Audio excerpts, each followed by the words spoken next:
Fox News attacking the Black Panthers. All day, Fox News had updates on a case of alleged voter intimidation that took place during the 2008 presidential election. It involved members of the new Black Panther Party who allegedly intimidated voters who looked like they wouldn't vote for now President Obama. So why is Fox obsessed with a 2-year-old story? Is this a case of civil rights gone wrong, or could it all just be hype to bring down the Panthers? Joining me to help discuss this is Dr. Malik Shabazz, chairman of the new Black Panther Party. Thanks so much for joining me. So I don't know if you actually got a chance to see some of Fox's coverage. Did you have any initial reactions? I know it's probably beating a dead horse here. You guys have been talking about this Philadelphia voter intimidation story for, it seems like, years now. It has been years.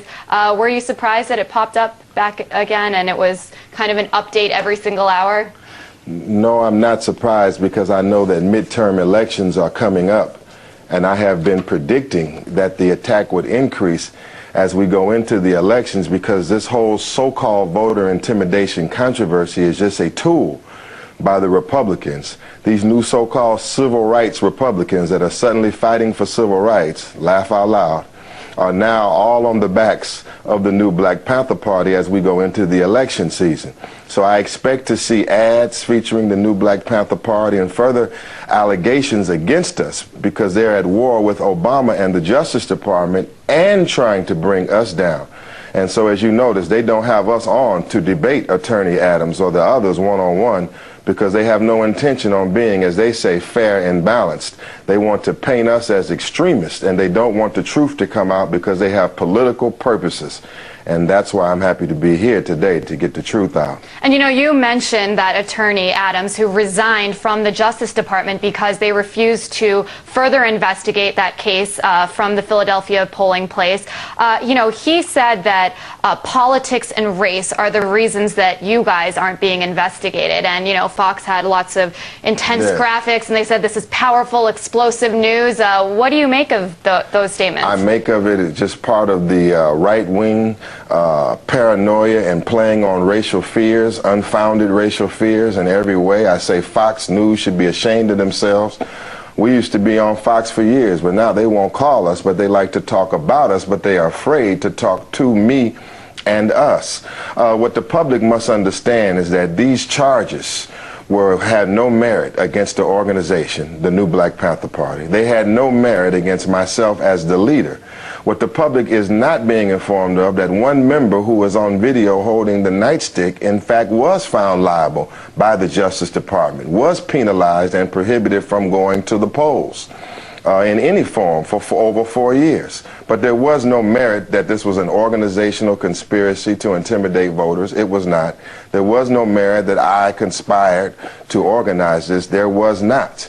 And so what is the big controversy about? There's not even one voter or anybody that came to the poll that said that they were intimidated. Right. And so for the United States Commission on Civil Rights and for Attorney Adams to try to act like they're so interested in civil rights when they are not investigating Anthony Hill, a black man who was dragged 10 miles in South Carolina behind a pickup truck to his death, and a host of other human and civil rights violations that are going on against our people. But to try to play like they are the inheritors of the legacy of Martin Luther King is preposterous. You said something just now. You said that Fox News is trying to stir up racial fears. What would they gain by doing that? What's the purpose of that? By stirring up racial fears, you stir up the Tea Party. By stirring up racial fears, you stir up the anti-Obama vote. By stirring up racial fears, you stir up fears against blacks, against Muslims, and against non-Caucasian Americans. And that produces a voter turnout. That produces the kind of volatile dynamic that they desire in the election season.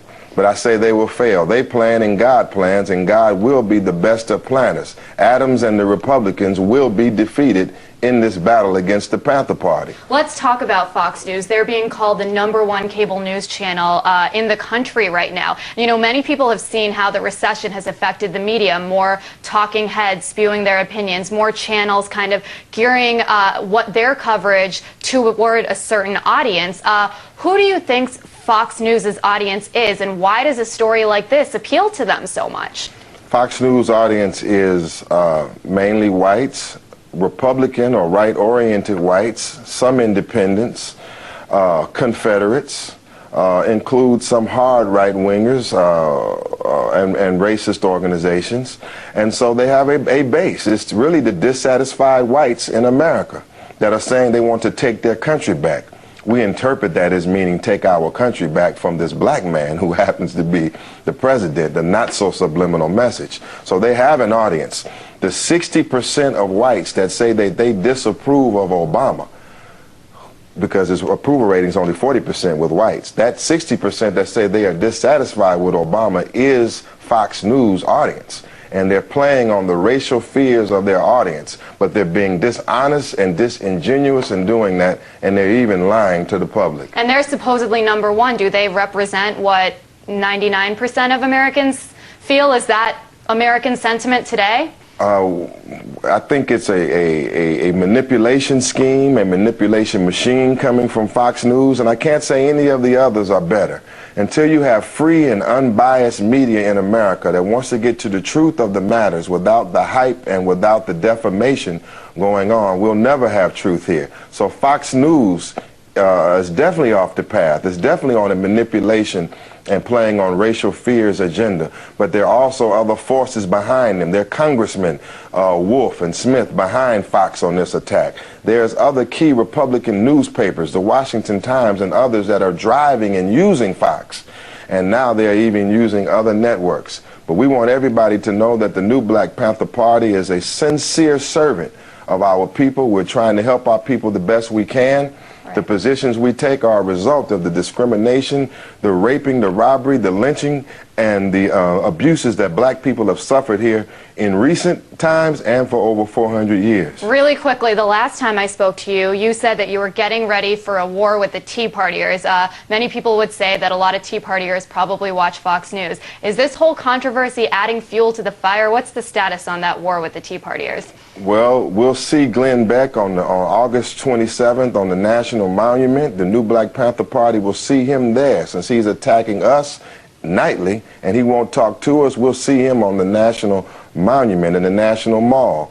Other than that, we're just in South Carolina on July 17th helping a black man and his family, a black man named Anthony Hill, who was dragged 10 miles by other Confederates behind a pickup truck, dragged and killed 10 miles.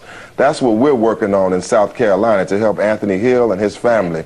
But we'll deal with all of these right-wingers, Smith, Wolf, Adams, the Tea Party, Michael Steele, any and all of them. The new Black Panther Party is ready for you out here in America and throughout the world. We're ready to rumble. Should be a showdown. That's Dr. Malik Shabazz, chairman of the new Black Panther Party. Thanks so much.